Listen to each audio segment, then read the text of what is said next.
কেউ যদি কোনো অকল্যাণের উপরে মৃত্যুবরণ করে, কাফের অবস্থায় মৃত্যুবরণ করে, পাপিষ্ঠ অবস্থায় মৃত্যুবরণ করে, তো তার মারা যাওয়ার পরে, এই পৃথিবী থেকে চলে যাওয়ার পরে তাকে কেউ সাহায্য করতে পারবে না।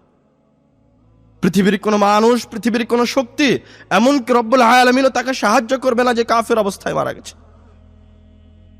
অষ্টম হিজরির ঘটনা, যখন আল্লাহ রাসূল সাল্লাল্লাহু আলাইহি ওয়াসাল্লাম তার মায়ের কবর জিয়ারত করতে গেলেন, আবু হুরায়রা রাদিয়াল্লাহু তাআলা আনহু বলছেন, যারা রাসূলুল্লাহ সাল্লাল্লাহু আলাইহি ওয়াসাল্লাম কবরা উম্মিহি, আল্লাহ রাসূল তার মায়ের কবর জিয়ারত করতে গেলেন। ফাবাকা, আল্লাহ রাসূল তার মায়ের কবর জিয়ারত করতে গিয়ে এত কান্নাকাটি করলেন, আবকা মান হাওলাহ, যে আল্লাহর রাসূলের কান্নাকাটি দেখে, তাকে কাঁদতে দেখে, তার কষ্ট দেখে, আবকা মান হাওলাহ, আল্লাহ রাসূলের আশেপাশে যত সাহাবী ছিল তারাও হু করে কাঁদতে লেগে গেছে। অথচ আল্লাহ রাসূল সাল্লাল্লাহু আলাইহি ওয়াসাল্লাম তাদেরকে এখন পর্যন্ত কোনো কিছু বলেননি, তাদেরকে মৃত্যুর কথা স্মরণ করিয়ে দিচ্ছেন না, জাহান্নামের আযাবের কথা বলছেন না, তার কান্না দেখে সাহাবায়ে কেরামগণ কাঁদতে লেগে গেছে। তো কেন আল্লাহ রাসূল তার মায়ের কবরের পাশে এভাবে কাঁদলেন? আল্লাহ রাসূল সাল্লাল্লাহু আলাইহি ওয়াসাল্লাম বলছেন, ইস্তাআযানতু রাব্বি আন আস্তাগফিরা লাহা, আমি আমার মায়ের জন্য আমার রবের কাছে ক্ষমা প্রার্থনা করার অনুমতি চেয়েছিলাম, আকুতি মিনতি করেছিলাম।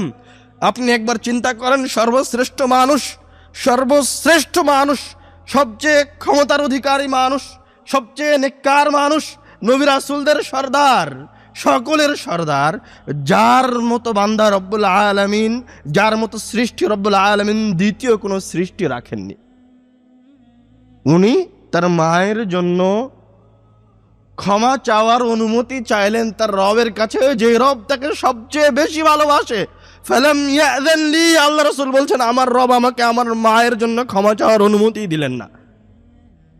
ফাস্তাযানতু আন আযুরা কবরাহা, আল্লাহর রাসূল তো তার মায়ের সন্তান, আমিনার সন্তান, তার মাকে ভালোবাসে। তখন তিনি আল্লাহকে বললেন, আন আযুরা কবরাহা, আপনি আমাকে আমার মায়ের কবর জিয়ারতের অনুমতি দিন, আমার মায়ের কবরটা অন্তত দেখতে যাই। ফাআযিনা লি, তখন রব্বুল আলামিন আল্লাহ রাসূলকে তার মায়ের কবর জিয়ারতের অনুমতি দিলেন। তখন আল্লাহর রাসূল তার মায়ের কবর জিয়ারত করতে এসে, মা আমিনার কবর জিয়ারত করতে এসে, তার মায়ের কবরটাকে সামনে রেখে, তার মায়ের লাশটাকে সামনে রেখে, তার মায়ের লাশের পাশে আল্লাহ রাসূল হু করে কাঁদছেন। কিন্তু তার মা ঈমানের উপর মৃত্যুবরণ করেনি, এই জন্য ক্ষমা পর্যন্ত চাইতে পারছেন না রব্বুল আলামিনের কাছে। এর চেয়ে অসহায়ত্বের কি হতে পারে? কি নিয়ে আমরা গর্ব করি? এমন কি ক্ষমতা আমাদের কাছে আছে? কারো কাছে কি আল্লাহ রাসূলের চেয়ে বেশি ক্ষমতা আছে? কেউ কি আল্লাহ রাসূলের চেয়ে বেশি পরহেজগার? এমন কি কোনো বান্দা আছে আমাদের মাঝে? এমন কি কোনো মানুষ আছে, এমন কি কোনো লোক আছে যার কাছে আল্লাহর রাসূলের চেয়ে বেশি ক্ষমতা আছে, যে আল্লাহ রাসূলের চেয়ে বেশি পরহেজগার? নাই। যদি না থাকে তাহলে এই মৃত্যু আসার আগে সতর্ক হন, ওই মৃত্যু আসার আগে প্রস্তুতি গ্রহণ করুন, যেই মৃত্যুর পরে কোনো ক্ষমতা, কোনো কিছুই আপনার কাজে আসবে না, কেউ আপনার জন্য কোনো উপকার করতে পারবে না।